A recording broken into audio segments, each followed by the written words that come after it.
नमस्कार। स्वागत है सभी का बाल बोध ज्योतिष सार संग्रह अध्ययन में। गुरुर्ब्रह्मा गुरुर्विष्णु गुरुर्देवो महेश्वरः, गुरुः साक्षात् परब्रह्म तस्मै श्री गुरवे नमः। माता च पार्वती देवी पिता देवो महेश्वरः, बान्धवा शिवभक्ताश्च स्वदेशो भुवनत्रयम्। श्री गुरुभ्यो नमः। श्री गुरुचरणकमलेभ्यो नमः। मातृपितृचरणकमलेभ्यो नमः। इष्ट कुलदेवताभ्यो नमः। प्रार्थना पूर्वक नमस्कारं करोमि।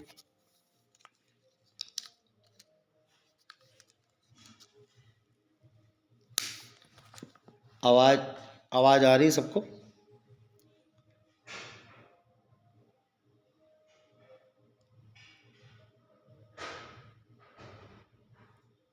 आवाज आ रही है? ठीक है।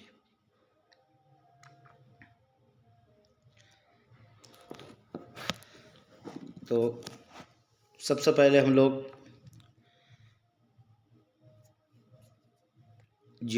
जिस ग्रंथ का अध्ययन प्रारंभ कर रहे हैं वह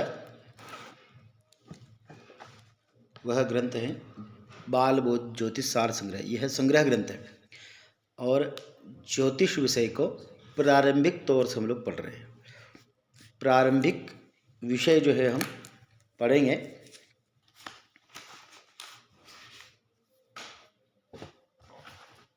शुरू से। इनके 18 प्रवर्तक हैं। ज्योतिष शास्त्र के 18 प्रवर्तक हुए हैं। उनको प्रणाम करते हुए आगे बढ़ेंगे। सूर्य पितामहो व्यासो वसिष्ठो त्रिपराशरः, कश्यपो नारदो गर्गो मरीचिर्मनु अंगिरा, लोमशः पोलसश्चैव च्यवनो यवनो भृगः, सौनको अष्टादशश्चैते ज्योतिषशास्त्र प्रवर्तकाः। ये 18 ज्योतिष शास्त्र के प्रवर्तक हैं जिन्होंने ज्योतिष शास्त्र को बनाया है, ऐसा कह सकते हैं। आदि में सूर्य के द्वारा यह ग्रंथ, यह पूरा शास्त्र जो है कहा गया है। इसीलिए इनके जो आदि प्रवर्तक में सूर्य है। सूर्य पितामहो ब्रह्मा को उपदेश दिया। फिर ये धीरे धीरे सब पराशर, च्यवन, यवन, भृगु, गर्ग और कश्यप, लोमश इत्यादि सभी, शौनक इत्यादि ऋषियों से होता हुआ पोषित होता हुआ आज वर्तमान में यहाँ तक पहुँचा है। इसके 3 सिद्धांत हैं। इसके 3 प्रकरण हैं, 3 स्कंद हैं, त्रिस्कंद है ज्योतिष के। सिद्धांत, होरा और संहिता। हम जो पढ़ रहे हैं सार संग्रह, ये तीनों स्कंदों का सार रूप है। सार यानी संक्षिप्त रूप है जो हमें इसमें प्राप्त है। संहिता का विषय भी है, सिद्धांत का विषय भी है और इसमें गणित का विषय भी है। यह शास्त्र के जो रचयिता है वो कौन है? नारायण प्रसाद मिश्र। नारायण प्रसाद मिश्र है। लखीमपुर खीरी, लखीमपुर अवध क्षेत्र के आसपास के विद्वान हैं। उन्होंने यह सार संग्रह रूप लिखा है। सार संग्रह ग्रंथ लिखा, सार रूप से संग्रहित किया है। ये किसी के द्वारा लिखा हुआ नहीं है। इसको पूर्वाचार्यों ने जो कहा है उसी को इन्होंने अति आवश्यक सूत्रों को इसमें सार रूप में संग्रहित किया है। हमारे सनातन व्यवस्था में प्रथम मंगलाचरण की प्रथा है। प्रत्येक विषय में, हर शास्त्र में, हर पुस्तक में, या कहा जाए तो प्रत्येक कर्म में हमारी व्यवस्था होती है कि मंगलाचरण। जैसे किसान खेती करता है उस समय भी वह श्री गणेशाय नमः या गणेश जी की वंदना करके खेती का कार्य प्रारंभ करता है। कोई व्यवसायी होता है वह भी भगवान गणेश या लक्ष्मी, जो अपने इष्ट हैं, जिनको वह इष्ट मानता है, उन इष्ट की वंदना करके वह कार्य प्रारंभ करता है। ऐसा ही जब शास्त्र लिखा जाता है तो उसकी परंपरा है, उसमें भी मंगलाचरण की प्रथा है। इसी में उन्होंने, नारायण प्रसाद मिश्र जी ने मंगलाचरण किया है। हम मंगलाचरण से प्रारंभ करके आगे की प्रक्रिया प्रारंभ करेंगे। मंगलाचरण 3 प्रकार का होता है। मंगलाचरण कितने प्रकार का होता है?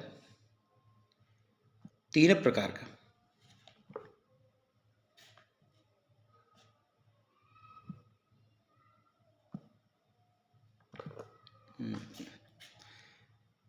जैसे हम कोई भी ग्रंथ पढ़ेंगे तो उसमें मंगलाचरण, इसमें भी मंगलाचरण, जैसे कि लघु सिद्धांत कौमुदी नत्वाम सरस्वतीं देवीं शुद्धां गुण्यां करोम्यहं पाणिनीय प्रवेशाय लघु सिद्धांत कौमुदी, ये लघु सिद्धांत कौमुदी का जैसे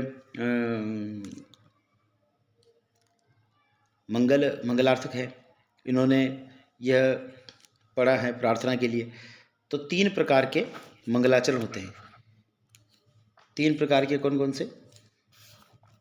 आशीर्वादात्मक, वस्तु निर्देशात्मक। एक होता है वस्तु निर्देशात्मक, जिसमें वस्तु का निर्देश होता है, और एक आशीर्वादात्मक, जिसमें अपने से बड़े बुजुर्गों से आशीर्वाद लिया जाता है। आवाज़ आ रही है सबको?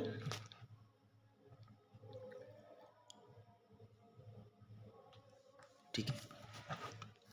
और एक होता है वस्तु निर्देशात्मक, और एक आशीर्वादात्मक, और एक नमस्कारात्मक। किसी गुरु जी को या किसी को नमस्कार करके जो ग्रंथ प्रारंभ किया जाता है वह नमस्कारात्मक मंगल और मंगलाचरण, और किसी इष्ट को नमस्कार करके किया जाता है वो आशीर्वादात्मक, और जो उस ग्रंथ में लिखा गया है उस वस्तु का निर्देश करके जो लिखा जाता है वह वस्तु निर्देशात्मक। तीनों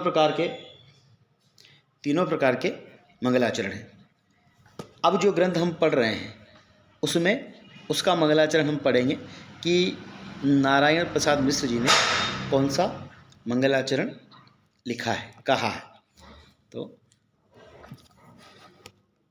आदौ गुरुवरम नत्वा बालबोध विवृद्धये नारायण प्रसादेन क्रियते सार संग्रह, यह मूल रूप है। तो आदौ यानी प्रथम, सर्वप्रथम आदौ, प्रथम में गुरुवरम नत्वा, गुरुदेव को प्रणाम, नत्वा नमस्कार करके, नत्वा नमस्कार करके, किसको? गुरुवरम, गुरु को, और बाल बोध विवृद्ध, ये बालकों की बोध यानी क्षमता को बढ़ाने के लिए, बुद्धि की उनकी तार्किक क्षमता को बढ़ाने के लिए बाल बोध विवृद्ध ये क्रियते सार संग्रह, कौन कर रहे हैं? तो नारायण प्रसादेन क्रियते सार संग्रह। नारायण प्रसाद जी ने सार संग्रह, ये संग्रह ग्रंथ है, पहले कह चुके हैं ये संग्रह ग्रंथ है, अन्य संहिता ग्रंथों से, होरा ग्रंथों से और सिद्धांत के ग्रंथों से सार रूप से निकाल करके कुछ अति आवश्यक श्लोकों का, सूत्रों का इसमें संग्रहित किया हुआ है, एकत्रित किया हुआ है, इसीलिए संग्रह ग्रंथ है। तो ये कह रहे हैं नारायण प्रसादेन क्रियते सार संग्रह, यह सार संग्रह नारायण प्रसाद ने लिखा है, ग्रंथ का लेखन करते हैं या संग्रह करते हैं। यह उनका मंगलाचरण जो है कितने प्रकार का है? तो आदौ गुरुवरम नत्वा, इन्होंने गुरुदेव को नमस्कार किया है, गुरुदेव को, तो यह नमस्कारात्मक प्रथम हुआ। आदौ गुरुवरम नत्वा, नमस्कार करके, तो नमस्कारात्मक मंगलाचरण। फिर बाल बोध विवृद्ध, ये वस्तु निर्देश दे रहे हैं, किसके लिए कर रहे हैं? तो बालकों के लिए, वयोवृद्ध उनके लिए नहीं है। कौन बालक? जो ज्योतिष शास्त्र में प्रवेश के इच्छुक हैं या ज्योतिष शास्त्र को जानना चाहते हैं, उनके लिए, उन बालकों के लिए बाल बोध विवृद्ध ये नारायण प्रसादेन क्रियते सार संग्रह। तो ये सार संग्रह नामक जो वस्तु निर्देश दिया है वह वस्तु निर्देशात्मक मंगलाचरण भी हुआ। 2 प्रकार का मंगलाचरण है, 2 प्रकार का मंगलाचरण हुआ है। अब आगे 2 श्लोकों में यह इस विषय से जो उन्होंने सार संग्रह लिखा है उसमें उन्होंने मुख्य रूप से क्या क्या उसमें लिखा है और कितने प्रकरण हैं उसके बारे में जानकारी प्रदान कराते हैं कि पंचरत्न समायुक्ते बालबोधाख्य संग्रहे संज्ञारत्नम च प्रथमम द्वितीयम योग संयुगम पंचरत्न समायुक्ते 5 रत्नों से समायुक्त। हम पढ़े थे 3 स्कंद होते हैं और 3 के अंदर 5 स्कंद होते हैं। 3 के अंदर 5 सिद्धांत संहिता होरा के अंदर ये तो है ही है। उसके साथ में शकुन विचार और स्वर विचार भी इसी के अंदर ज्योतिष शास्त्र के अंदर आता है। तो ये 5 स्कंद हुए। तो उसी के समान पंचरत्न समायुक्ते 5 रत्नों से समायुक्त बालबोध आख्य संग्रहे बालबोध नामक संग्रह में कितने 5 रत्नों से युक्त इस बालबोध संग्रह में संज्ञा रत्नंच प्रथमम पहला रत्न जो या पहला प्रकरण जो रखा है वह संज्ञा रत्न नाम का पहला प्रकरण रखा है। संज्ञा यानी नाम, हर एक विषय का वस्तु का नाम, जैसे तिथि का नाम, वार का नाम, मास का नाम इत्यादि, इनको वार नाम लिखा है। फिर प्रथमम, यह प्रथम प्रकरण में, द्वितीयम योग संज्ञकम, और दूसरा जो है योग संज्ञक है, दूसरा योग संज्ञक है। उनमें शुभ अशुभादि जो योग हैं वह पढ़ाया गया है, वह बताया गया है। शुभ शुभ योग यानी जो भी तिथि वार नक्षत्र इत्यादि जो संयुक्त योग है ना, जोड़ करके जो बनता है उसी को योग कहते हैं। 2 विषयों का मिलना, 2 वस्तुओं का मिलना योग कहलाता है। तो तिथि और वार दोनों के मिलने से कौन सा योग बनेगा? शुभ अशुभ जो योग बनता है उन योगों का नाम योग संज्ञक प्रकरण में कहा गया है। मुहूर्ताख्यम तृतीयंच, तीसरा जो है मुहूर्त नामक तृतीय प्रकरण पढ़ाया गया है। तीसरा प्रकरण मुहूर्त नामक तीसरा प्रकरण पढ़ाया गया है। संस्काराख्यम चतुर्थकम, और चौथा संस्कार, सभी मुहूर्तों का प्रकरण इसमें दे दिया है। फिर चौथा जो प्रकरण दिया है वह संस्कार नामक है, यानी कि जितने गर्भाधान से लगा करके जितने संस्कार हैं, षोडश संस्कार हैं, उनके जो शुभाशुभ समयों का विधान, उनके मुहूर्त का विधान, कब होना चाहिए, क्या क्या निषेध है, क्या क्या ग्राह्य है, उन सब कौन सी तिथि नक्षत्र में होना चाहिए, इन सब विषयों पर चर्चा उन्होंने चतुर्थ अध्याय में किया है। और पंचमम मिश्र रत्नंच, 5वां जो है वह मिश्र रत्न नामक प्रकरण या रत्न नाम का 5वां रत्न उन्होंने मिश्र प्रकरण नाम से बनाया है। अब मिश्र प्रकरण में क्या है? मिश्र में सभी जो इन चारों प्रकरण में, चारों रत्नों में जो वस्तु नहीं है उसको उन्होंने, जैसे इसमें आपको अंक गणित भी मिलेगा, स्वर भी मिलेगा, लग्नादि फलाफल जातक का भी फलादेश करना मिलेगा। तो सिद्धांत संहिता और होरा तीनों का समावेश करके, और स्वर विज्ञान के भी विषय मिलेंगे, और इसमें शकुन शास्त्र के भी विषय इसमें मिलेंगे। इसीलिए अंतिम जो पंचम रत्न है उसको मिश्र रत्न नामक नाम दिया। और समासेन विलिख्यते, अंत में क्या कहते हैं? मिश्र रत्नंच और समासेन विलिख्यते,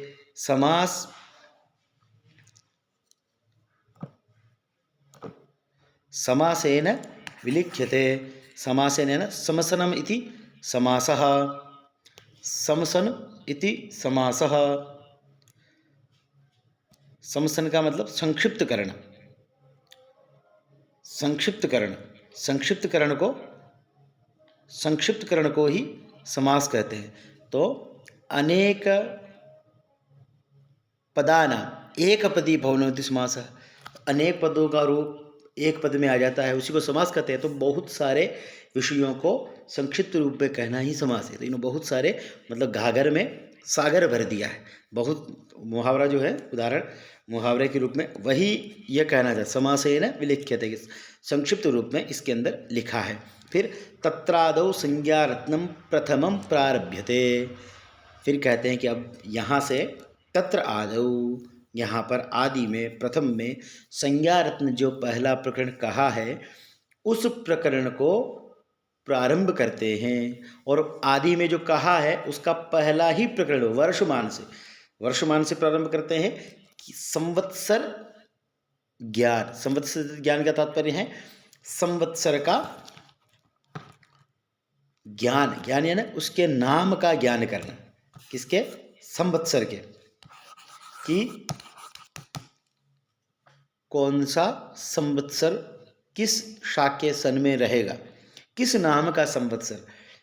60 संवत्सर हैं, संख्या इनकी 60 है। षष्ठी संकल्प में हम लोग जब उच्चारण करते हैं तो षष्ठी संवत्सराणां मध्ये, जो भी वर्तमान में सिद्धार्थी नाम संवत्सरे उल्लेख करते हैं ना, और संवत्सर 2,सहस्राधिक अभी 82 जो संख्या का संवत्सर चल रहा है उसी के अंदर 2082 उसका नाम लेकर के, उसकी संख्या का नाम लेकर के फिर कितना उस संवत्सर का नाम क्या है, उस संवत्सर का क्या नाम है, उसका नाम भी हम लोग लेते हैं। तो उस नाम को जानने की प्रक्रिया यहाँ दी है। लिखा है संवत्कालो ग्रहयुतः, संवत्कालः, संवत्काल। यहाँ जो संवत लिखा है उसमें थोड़ा भेद है। भेद यह है कि इसमें कुछ लोग ऐसा मानते हैं कि इसमें कि यह जो संवत चल रहा है इसमें संवत से ही ये प्रक्रिया क्यों नहीं बताई गई है। तो संवत को तो हमें जानना ही है, संवत की जगह हमें ईस्वी सन लेना है। ईस्वी सन लेंगे तभी यह प्रक्रिया हमें पता चलेगी। बाकी संवत जानने के बहुत सारे और तरीके हैं, संवत जानने के इतने तरीके हैं अलग अलग, पर इसको संक्षिप्त रूप में कहना है। संक्षिप्त रूप में कहना है तो उन्होंने एक ही प्रक्रिया, एक ही विधान दिया कि सरलता से सहजता से समझ में आ सके। तो संवत्कालः ग्रहयुतः, संवत्काल यानी सन, ईस्वी सन। ईस्वी सन 3 प्रकार के हम पहले बताए थे। एक पहला जो है सबसे प्रथम जो सन प्रारंभ होता है वह विक्रम संवत। क्या होता है?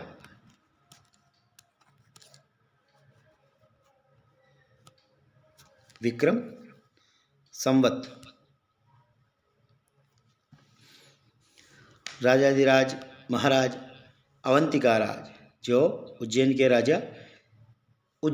के राजा महाकाल है, उनकी नगरी में जिन्होंने राज किया, विक्रमादित्य, उनके सिंहासनारूढ़, जब वो सिंहासन पर विराजमान हुए उस वर्ष से जो संवत्सर प्रारंभ हुआ उसको विक्रम संवत माना जाता है, जिसको हम आज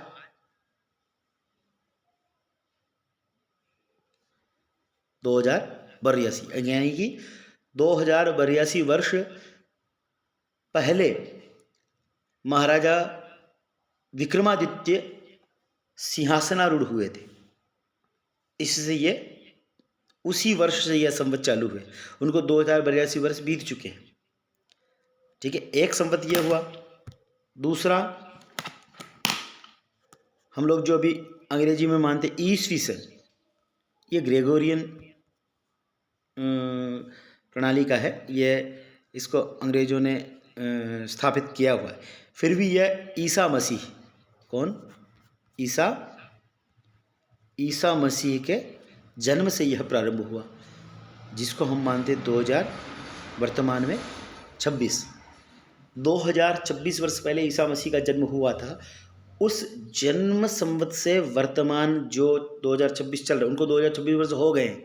तो ईसा मसीह का जो जन्म हुआ वहाँ से वहाँ को मध्यम मान करके उनसे आगे बढ़ते हुए हम लोग 3, 4, 5 ऐसे आज 2026 तक पहुँचे। इसको बोलते हैं ईस्वी सन, इसको बोलते हैं ईस्वी सन।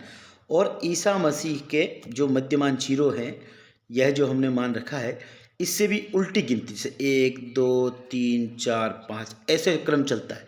वो है ईसा पूर्व। ये कौन है? ईसा पूर्व। ये इतिहास का विषय है। जो भी इतिहास पढ़े हैं उनको बिल्कुल जानकारी होगी कि जो ईसा मसीह के पूर्व जो है उसको ईसा पूर्व बोलते हैं, और ये ईसा। ठीक है। तो हमें अभी जो वर्तमान में जो अत्यधिक प्रचलन में जो है वह ईस्वी सन है 2026। विक्रम संवत तो वही लोग जानते हैं जो इस सभ्यता में जुड़े हुए हैं या पंचांग से जुड़े हुए हैं, जो पंचांग या तिथि इत्यादि का निर्णय जानते हैं, तिथि का व्यवहार जानते हैं, उनको पता है विक्रम संवत। बाकी अन्य किसी को विक्रम संवत का जानकारी नहीं।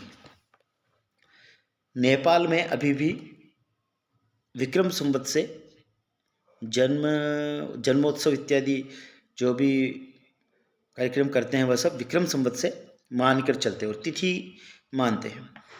अपने यहाँ थोड़ा अंग्रेज़ों को बोलबाला ज़्यादा होने से हम लोग पंचांग की प्रक्रिया, जो सनातनी व्यवस्था जो है हमारी प्राचीन ऋषि परंपरा को छोड़ करके आर्ष परंपरा में, ये अभी जो नई वैज्ञानिक परंपरा जो है उस पर ज़्यादा मानने लगे हैं और इसी के आधार पर हम लोग चलने लगे हैं। तो जो श्लोक हैं, श्लोक पहले देख लीजिए एक बार। श्लोकों का आप नित्य निरंतर पाठ करें। कम से कम जो संज्ञा रत्न है, जो संज्ञा रत्न है उसका तो आपको पारायण करना ही है, तभी हम आगे पढ़ पाएंगे। क्योंकि इन जो संज्ञाएं हैं वह आगे काम आने वाली हैं। जो इसका इनका नाम रखा है वह प्रत्येक आप उसी का नाम लेंगे। शास्त्र में आगे जो भी नाम लेंगे, वो जो संज्ञा धर दी गई है, जो नाम अभी धर दिया है, वही आगे उस संज्ञा का नाम लेकर के आगे प्रक्रिया में चलेंगे। तो संवत काल, संवत काल को ग्रहयुतः, युत यानी जोड़ना, ग्रहयुतः। ग्रह कितने होते हैं? नवग्रह। तो ग्रहों की संख्या जितनी है उतनी संख्या उसमें युत करना है, उसमें जोड़ना है। तो संवत काल, यहाँ इसका कलर चेंज कर देते हैं।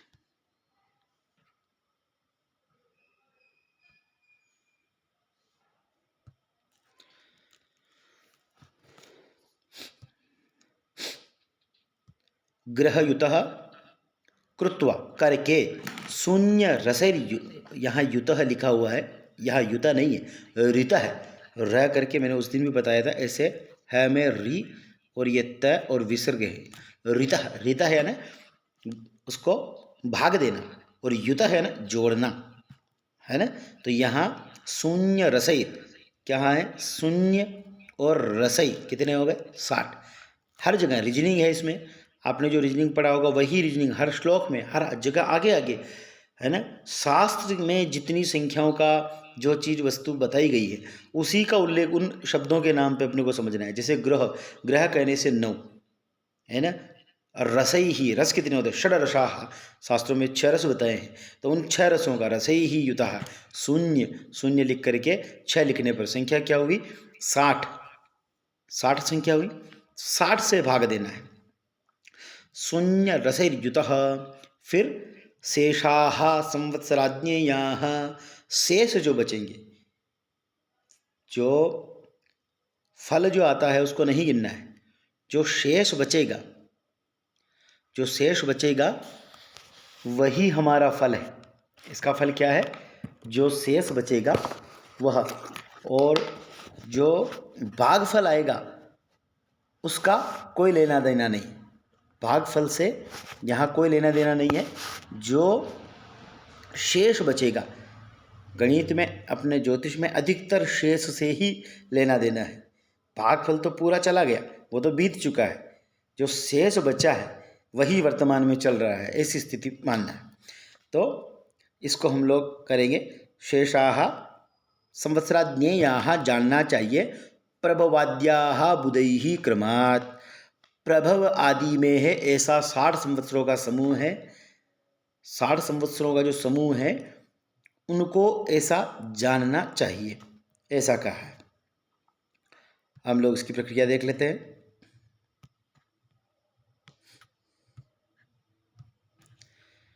जैसे हमने उस 2026 का बताया था, और 2025 जो 2083 जो संवत आ रहा है उसके लिए रौद्र आएगा, वो बताया था, एक डेमो क्लास दी थी उसमें। आज हम जो वर्तमान अभी चल रहा है सिद्धार्थी नाम का संवत्सर, उस पर हम लोग चर्चा कर लेते हैं। अभी जो संवत 2025 में चला था, तो जो बीत चुका है उससे अपने को चलना है कि 2024 ग्रहयुतः, ग्रहयुत किया 9/4/13, 2/1/3/02, 2033 है। अब इनको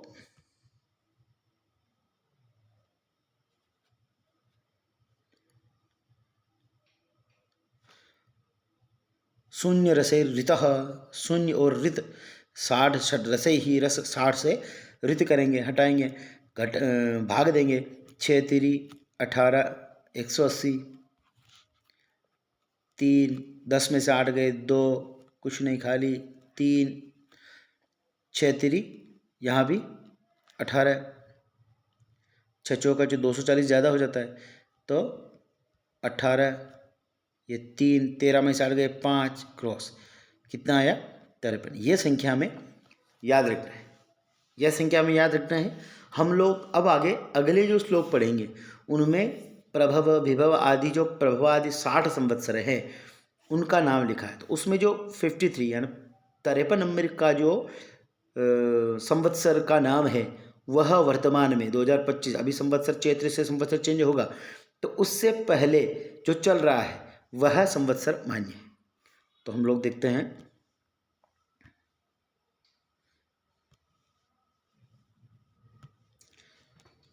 यह यहाँ से प्रारंभ होता है। प्रभवो विभव शुक्ल प्रमोदोथ प्रजापति अंगिरा श्रीमुखो भावो युवा धाता तथैव च ईश्वरो बहुधान्यश्च प्रमाथि विक्रमो वृषः चित्रभानुः सुभानुश्च तारणः पार्थिवव्ययः।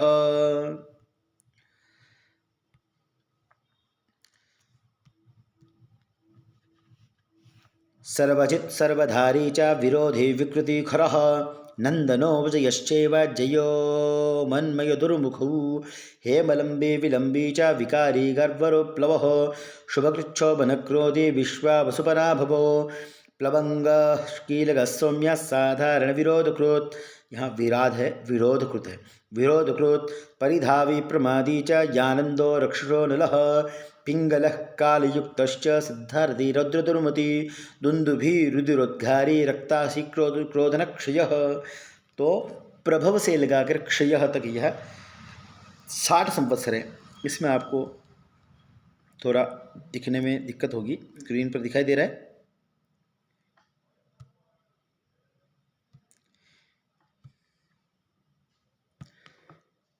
यह हमने पूरा एक सरलता से बनाया है। ये जो प्रभव है हमने इसमें जानना है 53 संख्या देखेंगे सिद्धार्थी।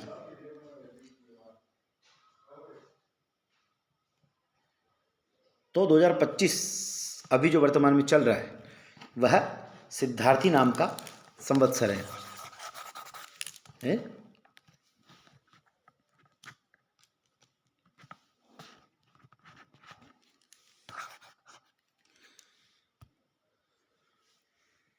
सिद्धार्थी नाम का संवत्सर। ऐसे आप एक दो कोई भी आपके पास जो जानकारी हो कि इस वर्ष का यह संवत्सर है, उस संवत्सर को घटाइए, ग्रहयुतः 9 जोड़ करके, फिर जो पर लेना है अपने को विक्रम संवत नहीं, ईस्वी सन 2025 2026 कोई भी संख्या लीजिए जो बीत चुका है। जैसे हमें 26 का जाना है तो 25 लेना है, और 25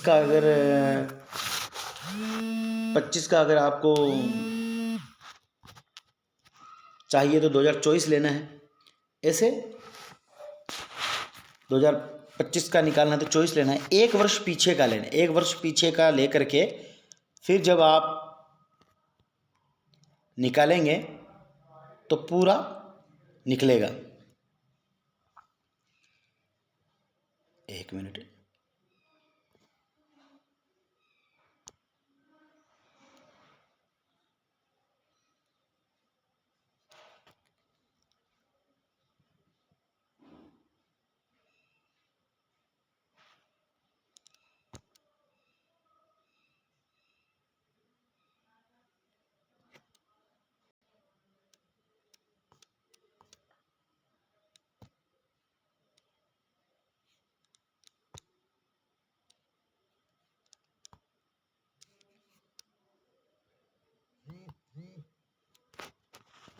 हेलो।